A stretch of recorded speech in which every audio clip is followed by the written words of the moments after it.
Black lives matter to who is my question. Who does Black lives matter to? Should they only matter to white people?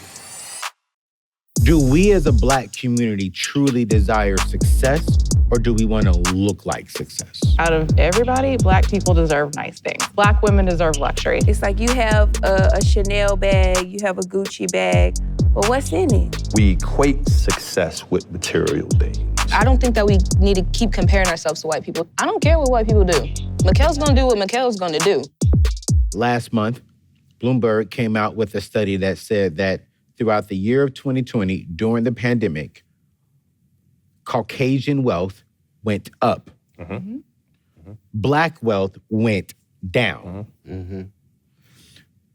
For me, I'm asking, why? Why? Where's our money going? That's what I'm saying. Where is it going? How is it that our investments went down, but theirs went up? And we can't say that all white people had jobs. A lot of them lost jobs too. So I guess for me, what I'm asking is, what are we doing in the Black community to where we're always, I'm not even saying that we need to be on the same level, need to be equal, because we can't be equal. It's 13.4% of us in America. So we can't have 100%. But what are we doing with the 13.4% of the income that we do have? How's it that LaDonna and her family are financially well, but then this family over here is not financially well? But when you look at them, they look drive like a it. Mercedes. Yeah. The number one consumer of a Mercedes-Benz It's us, yeah. us. The number one consumer of a Gucci and a Louis Vuitton, us. And they don't even advertise to us. So you just gave the answer and the solution in what you just said. We're the largest consumer, right? That's it right there. We're I gotta ask this question. Hold on, wait. Okay. Why is it that in the Black community, we are always the number one consumer, but we're not the number one creators? So you just said it, and that's where I was going with it. I was going with the fact that there's consumers and creators. For so long, we assume success based on consumption. What we drive, what we wear, consumption. But those are all consumer-driven things. Where genuine success lies is being the creator. Yeah. And we haven't been taught how to be creators of things. We just only been taught how to be consumers. I think you're wrong. I think investment too. Of course. We need to invest And in ourselves. education, And when I say invest in ourselves, I mean our community. I know a lot of, again, speaking from my generation, I've seen a lot, especially going to HBCU. My friends, in our scholars group chat, one of my friends hit up the group chat and was like, do any of you guys know any Black-owned planner companies?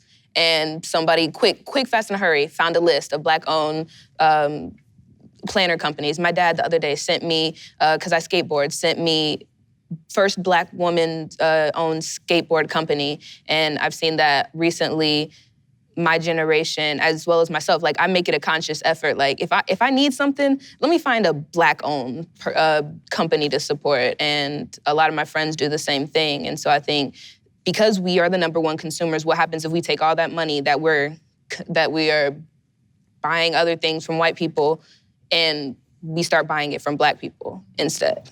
I mean, you said it, the question has been asked, I feel like twice already. Realistically, are we trying to prove ourselves to white people? And then, the answer is yes. According to me, what you just said, we're the number one consumer. So it's just like we want to put on, this appearance. I think we do that to our own community, really not to white people. Yeah. We're the only community that's driven by the flashy lights and the da-da-da. And so we put on for our own. We're not putting on for other cultures. I think we're putting on for our own. Hip hop, you can go across the board and we do this, we do these things because we want to show our people we made it, or we want to show our people we're successful, not necessarily another culture or another community. But who said, Gucci and Mercedes is it? or this Price means tag. success, or this is where. Well, Like that's, when I make it big, I'm gonna go to Lorraine Schwartz.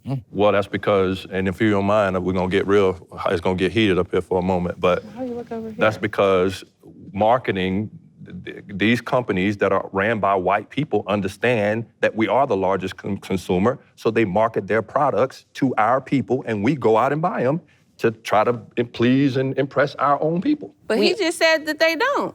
They don't what? He said they don't advertise to us. Oh, yes, they do. Yeah. How? It's all When's the over the last- top. No, I'm saying, when have you seen them in a African American When have outlet? you seen Gucci and Essence? Yeah, that's what I'm saying. They're involved. No. You're saying build their business in the black community. That's totally different than marketing. Right. No. Product placement. I mean, in videos, like Yeah, it's sports everywhere. channels, things Hip-hop, like I mean, that. they're constantly marketing Yeah. to our culture. And on Yeah. top There's of no that, question. Okay. where we spend the most, but we also set the climate on what's cool in America. So Yeah. you market to black people think it's cool, everybody else thinks it's cool. Yeah, we just don't get credit for it. Like, we should be the creators of luxury. How many black-owned luxury brands are there? And how do you define luxury? That's relative too. So I think absolutely we need to focus on being creators and also being intentional about supporting, whether it's on the different directory list or whatnot. But yeah, I think we've got the resources. We definitely have the vision. We have the taste. We have the creativity. A successful black man is not going to dress like Bill Gates because nobody would want to look like that. Just keeping it real, be like a little bit more lit. Like she said, like our Shoot. taste is different, and our going back to African culture, like we're more colorful, we're a little bit more loud, like we're more ornate, and that's fine. Just make sure you're doing it within your budget. So when they go, last year, Gucci Man, Cheesy. Gucci bragged that he had on what? $10,000 coat, $10,000 whatever. Yeah. All this money on. Now, they didn't give him that. He paid for that. He bought it and also did the advertising. So it wasn't them marketing, it was us buying and showing off. No. How do we know he I had mean, paid? in order for him to even go by, it had to have been marketed, right? And of course, his name, so on and him so to want forth. it. Right, Yeah, for yeah, him to yeah. even want it, it was Yeah. marketed, right? So it's kind of, you can't take that isolated situation and say, okay, well, because he wore it, they didn't market it to him. He had already been wearing Gucci stuff, Yeah. so it's already been marketed. But now think about how many people, look at the responses in the comments, how many people say, oh, man, he got on $10,000. And now how many people want to go and buy the same, right? Yeah. And so it's like there's so much of a waking up that we have to do, man, as a people. It's a systemic situation that never stops. And we keep fueling it. If we're the largest consumer, Yeah. shouldn't we also have the best stuff? More stuff? Shouldn't we own more stuff? But if we're also the We're largest fueling it. consumer, then we have to be the largest supporters of our own stuff. I don't and it is disagree. only black people that will say to me, that's why I don't shop at black businesses. Oh, they say that? Do that. You won't find a white person saying, Nope. this is why I don't shop in white businesses. You won't see a Hispanic person saying, this is why I don't shop at Hispanic places. You don't see an Asian person saying, this is why I don't shop at Asian places. You won't see it red or yellow. That's right. Purple You or will, pink. purple or gold, you're only gonna see it in my community. I don't So see when you that. get mad at me It's the reality. because I didn't do something the way that you would have liked it done or you didn't understand, you're gonna come and tell me about how I should run my business when you've never run one or don't understand what happened to cause the situation. So not only that, here's the other dilemma we have. Because we're talking about our community. This is real dialogue. We don't want to face the truth, but here's another dilemma we have. We had two sisters in my community build the first ever black-owned supermarket, literally supermarket. I'm talking about everything you can find in your brand name supermarket was in these sisters' supermarket. Man, they was robbed so many times. Now it wasn't white people robbing them. They had to shut the whole thing down. Wow. So even when we try to do better in our own community, It's our own people. And we can do this whole economic disparity and the reason why, so much crime is in our community. The problem is we don't value our own, and we've not been taught value. So when you have one issue of being the largest consumer and not supporting Black business, then you have the other issue of not sustaining, not just from a support standpoint, but from a community standpoint. When it was this looting and all this, guess where it was happening at? Not in Gucci. It was happening at the corner store that's been in the neighborhood. You understand what I'm saying? Yeah. Forever. But Now I they don't gotta think it's close fair their to doors. generalize. We got two I don't think it's fair to We generalize can't though. do personalized. No, He's I'm asking not a community- a personalizing. I'm just saying community-driven I Let don't it think talk, it's let it talk. general because there's one thing I realized going to HBCU is there are so many different Black people. And though our university may not be racially diverse, it's diverse because there's so many different types of Black people. So yeah, you have people that are taking advantage, but that's not what I see. I see a lot more hope for us, and I see a lot more. I'm not speaking- I see a lot of people that are supporting Black businesses, and this is me personalizing, but I'll drive 45 minutes to go to Roots before I go to Kim's Hair Plus 15 minutes away. We need more of you. But I see a lot of me. You see a lot of you. Good. What I love, gotta I go back love to you those so much. percentages. I have Those listened percentages. to you for this whole time that we've been, and I am more in love with you every time you open up your mouth. But you have to understand that she is a different generation from the one before me. My generation is the first generation of African Americans who have full access to opportunity. I can do things that my parents couldn't do. That's right. When I opened up the cupcake collection, I had to keep it a secret Wow. from my parents Wow. because you don't do that. My level of privilege was you go to college, you climb the corporate ladder. I mean, I have parents that went from, my mother was the secretary at the company where she worked, went there without a college degree, and when she retired with an executive offer on the table.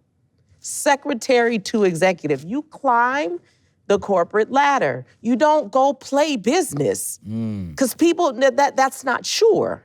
And then you have my children who are the first generation of African American people as a collective with access to wealth transference as a collective. So for the first time, you have people who are going to receive property and businesses as a collective. And and that's where you reside. And so therefore you see things differently because things have been passed on to you and you've seen privilege and you've seen opportunity.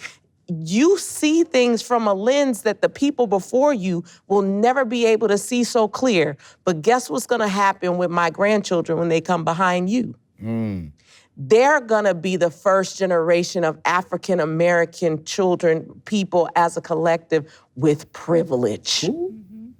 And they will be able to do things that is gonna blow your mind and things that you won't understand and things you won't be able to relate to, which I think is is what's happening here.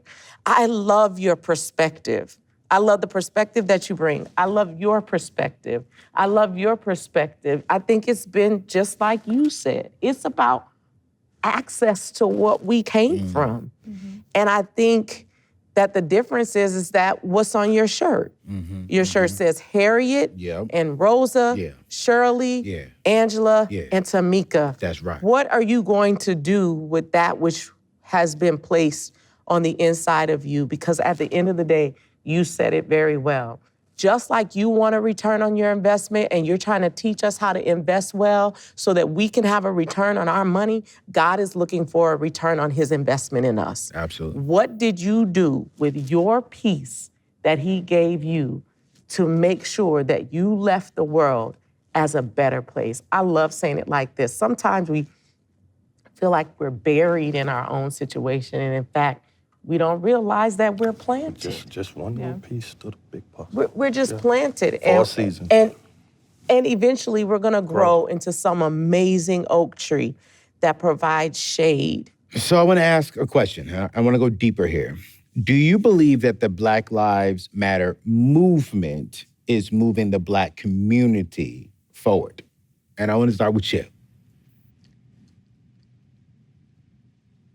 I want to bring it back to what you said. You said Black Lives Matter has been here all along, and it just hasn't been called that. I think it's the same thing. It's a new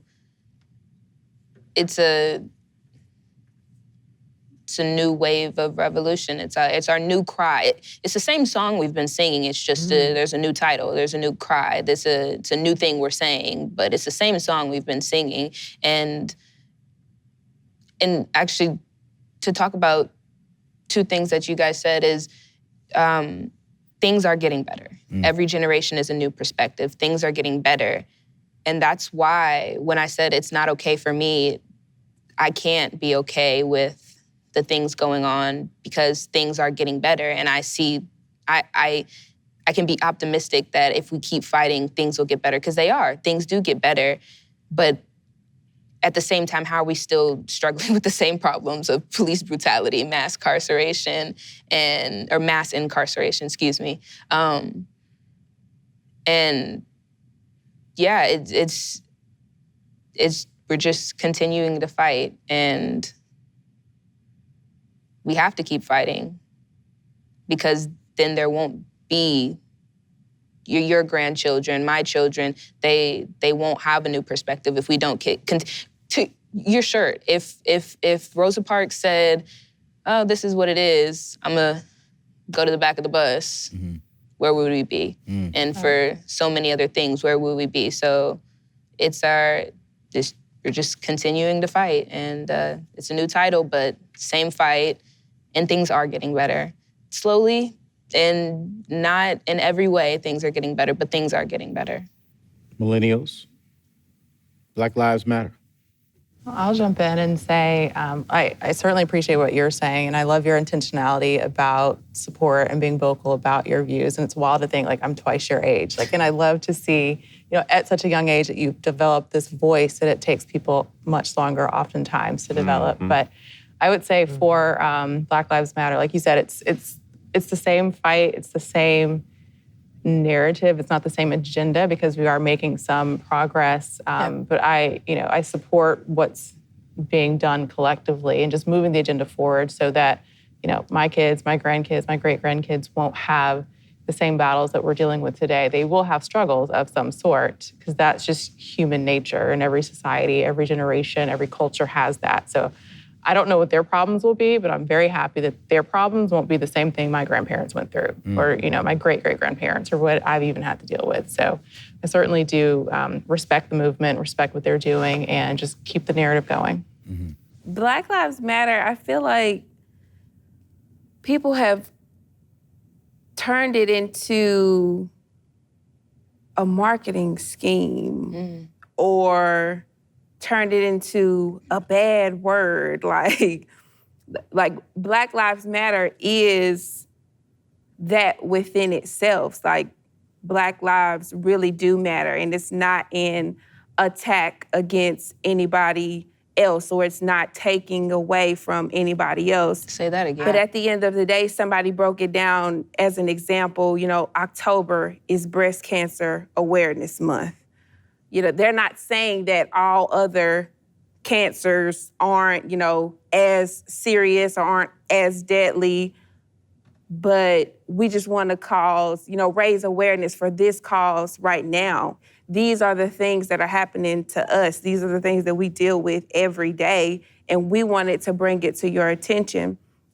But as I mentioned, it kind of turned into a marketing scheme. To me, it's just so interesting to see the NFL with end racism at the end, in the end zone or whatever, where they make the touchdowns. And it's just like, y'all had the opportunity to speak up before. You had the opportunity, to be on the forefront of progressing and making change. And now all of a sudden it's, well, we saw the NBA do it and they didn't lose money and nothing happened to them, over the summer. So we're just gonna follow suit and put it on the back of our helmets. Like, it's not a trend. Our lives and our livelihood, it's not, something that's in this season. Like, we're Black all of the time. And it matters all of the time, not some of the time. When I think of Black Lives Matter, not only do I think about the organization and the movement, but I think about it as Black people, as a community and a unit. I think about it being a stand, an agreement of freedom and equality to continue to make change even when it feels like we're not, but we have. Times are definitely different in so many ways, but like Weston was saying, it was completely different from what our ancestors had to experience, literally being in the field, to now, you know, us standing together, marching for our rights as citizens in America, but as Black people, for a system that wasn't even designed for us to make it, but we still are. Not everyone is on the same page, but we're trying, you know, and a lot of us are really trying to make it, and not just trying, but actually are, and we're still trying to pull those who are not. And Black Lives Matter, you know, stand for integrity, you know, for our skin. I'm biracial. Both of my parents were mixed, but my grandfather was Black and he was in the military, and I don't see myself any different than Black. You know, I stood so strong on it in college, I actually got this tattoo that I don't regret, and it's on my arm, and it says Forever Black Royalty. And it was a friend that I met in college, and it was something that, you know, he stood strong on and valid on, and this was something that he was, you know, all for. You know, it was his business. And that was the extent of me supporting my brother and his, not just movement, but something that he believed very strongly about, and I felt the same way. So Black Lives Matter to me means my life. This is my existence. Because the only life that I get the chance to live is Black. And being able to, like I said earlier, just digest history, the now, and not being able to see the present, but only have a prediction of what it may come to.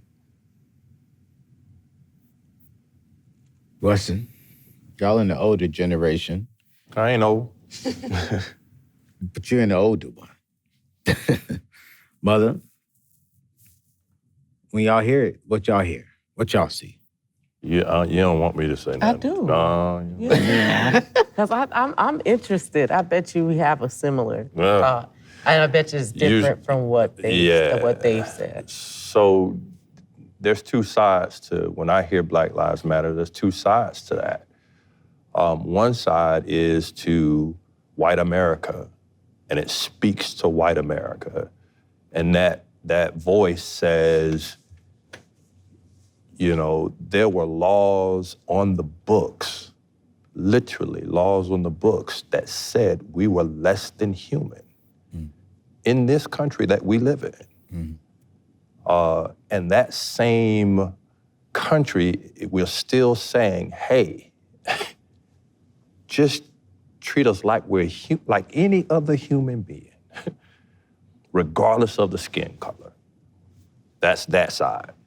That's the voice of Black Lives Matter. If you want to put 2 on it, okay, 2, whatever. But then there's our side of it. And I think whenever we talk about our side of it, we quickly dismiss our responsibility for Black life. And we quickly talk about their culture, their community, white people. Black Lives Matter to who is my question. Who does Black Lives matter to? Should they only matter to white people? Black Lives Matter has to matter to us first. I never forget this, when the Black Lives Matter train come rolling through our community, proverbial, that's not a real train, by the way. I saw dope boys protesting Black Lives Matter, but you sell dope to the same Black community that you live in. Don't tell me Black Lives Matter. They don't matter to you. See, we don't want to take ownership of our responsibility. When I go out and have 7 baby mamas, get them all pregnant and don't take none of them, take care of none of them, don't tell me Black lives matter to you. You created a Black life and you don't even take care of it. So surely Black lives don't matter to you. You ain't even supporting your own life that you created. When you won't go down and spend any time at the school board meeting, you won't take your lazy behind down to the voting poll and vote. Don't tell me Black lives matter to you. When you leave your neighborhood store and go spend money in another community but won't drop a dime in your own, don't tell me Black. See, we jump on the bandwagon because it sounds good. And it's easy to point the finger. This is what I was saying earlier. Until we take ownership, it's easy to find every excuse as to why.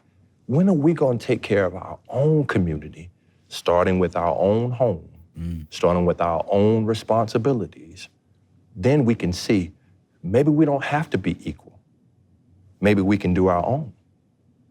But we won't do that as long as Black Lives Matter is an excuse. So my question is, Black Lives Matter to who?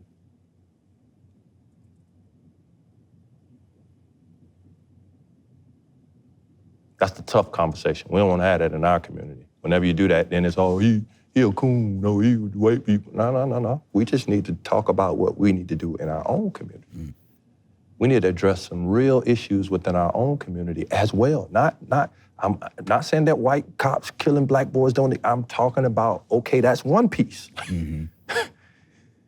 When the boy shooting up the neighborhood and you know who doing the killing, and that police come knock on your door, and fear for your own life, you don't say nothing, but yet people steady dying in the community. Black life don't matter. The only life that matter is yours. See, we got to get out of that, man. We got to start dealing with real issues in our community. And when we do, then we'll make the world pay attention. Till that time, who does Black Lives Matter to? Were you going down the same path? So from your standpoint, I'm in total agreement. I think there's that other level of, still needing to be inclusive, still having that level of what LaDonna's great-grandparents had, an understanding of needing allies to walk along with you. I'm grateful for the Dave Ramseys who are willing to say, this is my experience, let me give it to you so that you can also have your own piece of what I got. I'm grateful for people like my friend Sherry Deutschman, who operates something called the Brain Trust, where she saw Black Lives Matter and said, it's not gonna happen on my watch. And created, she's one of Nashville's celebrated female millionaires, and said, I'm going to create a brain trust for other women to be able to level up their businesses. So if you're making this amount of money, I will come and mentor with you, provided that you, in each one of your little cohorts, you at least have 70% of those members be other Black women or women of color so that they too can get this knowledge. And for people like my friend Donald Miller, who said, I didn't want to just donate to some Black Lives Matter to say, I did my part, because I see that my business is an all-white, all-male business. I want to do something different. I want to change the conversation. Let me go find some other Black owners that are doing something great and let me pour into them. Because what are we all trying to do anyway? We just trying to live. That's America, though, believe it or not. America's not what we see on TV. That's a narrative. There's more. Your great-grandfather, what year was that? Great-great-grandfather in 1896. 1896, there were people like that. Hundreds of years ago. that still exists today. Racism is not an individual. Racism is a system. So if you get caught up on skin color, shame on you. Shame on you. Because I've had people who are not my skin color come to my aid, and I've had my own skin color not. I'm not knocking down my race because I've also had my own skin color come to my aid, and I've had people who are not my skin color not. We're talking the difference between good and evil. That ain't got nothing to do with no skin color. So, racism is a system, which means until you understand what you're fighting against, you're gonna be fighting it forever trying to fight people. You'll be fighting forever trying to fight people. People will do you good today, and the same person will stab you in the back tomorrow. That's good and evil. That has nothing to do with race. Does that make sense? Makes sense. And so what we have to do as a collective, as a community, is do our part. God will send whatever allies, learn to love everybody.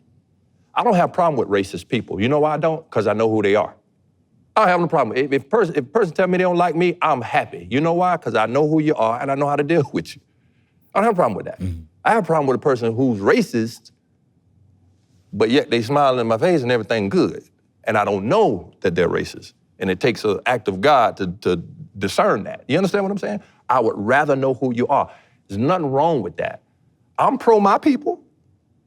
You pro your people. The only difference is I can't do nothing to affect your people. So just don't do nothing to affect mine. That's all. And as long as you do that, we're good. But everybody else, man, ain't got time to be worried about no skin color. Who is and who ain't. Y'all listen, you won't stand before God. I'll say it again. You will not stand before God and be able to talk about some particular race that did something to you. You won't be able to. I stand with you. No, man. No.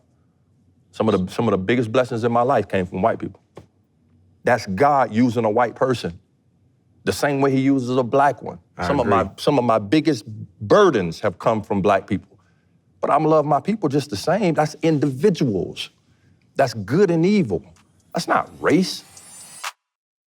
Would you say the Black community is thirsty for acceptance and inclusion from the white community? I can speak for my generation. We don't care. My business, we work with Black people. I don't care about white opinion. But shouldn't we all be equal though? Is your Bible made of equal people? That's not okay for me to go somewhere and some white woman be treated better than me because I'm Black.